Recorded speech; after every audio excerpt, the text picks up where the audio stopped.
அஸ்ஸலாமு அலைக்கும். இன்றைக்கி சிக்கன் பக்கோடா எப்படி செய்கிறதுன்ட்டு பார்க்கலாமா? அதுக்கு மசாலா ரெடி பண்ணுறதுக்கு மிக்ஸி ஜாரில் 2 பீஸ் இஞ்சி, 3 பல்லு பூண்டு, ஒரு பச்சை மிளகா, நீங்கள் காரத்துக்கு ஏற்றாப்புல கூட்டவோ குறைக்கவோ செஞ்சுக்கோங்க. 6லேருந்து 7 சின்ன வெங்காயம், 1/2 டீஸ்பூன் அளவுக்கு தனியாக சேர்த்து இந்த மாதிரி கொரன்னு அரைச்சி எடுத்துக்கணும்.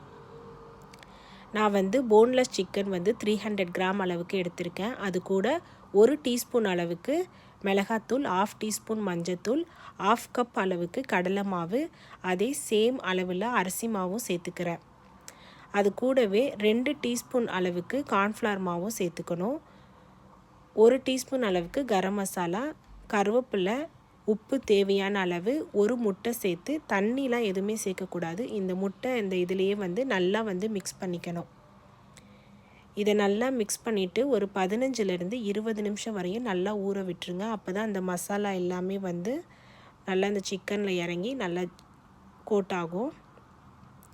இப்போது சைடில் எண்ணெய் நல்லா சூடு பண்ணியிருக்கேன். எண்ணெய் நல்லா சூடானதுக்கப்புறம் ஒரு பீஸாக எடுத்து அதில் போட்டு நல்லா ஃப்ரை பண்ணி எடுக்கணும்.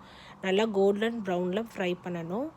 இது கூட நீங்கள் கெச்சப் வச்சு சர்வ் பண்ணலாம், இல்லைனா மின்ட் சட்னி வச்சு சர்வ் பண்ணலாம். ரொம்ப டேஸ்ட்டு சூப்பராக இருக்கும். நான் இன்றைக்கி மின்ட் சட்னி வச்சு சர்வ் பண்ணியிருக்கேன்.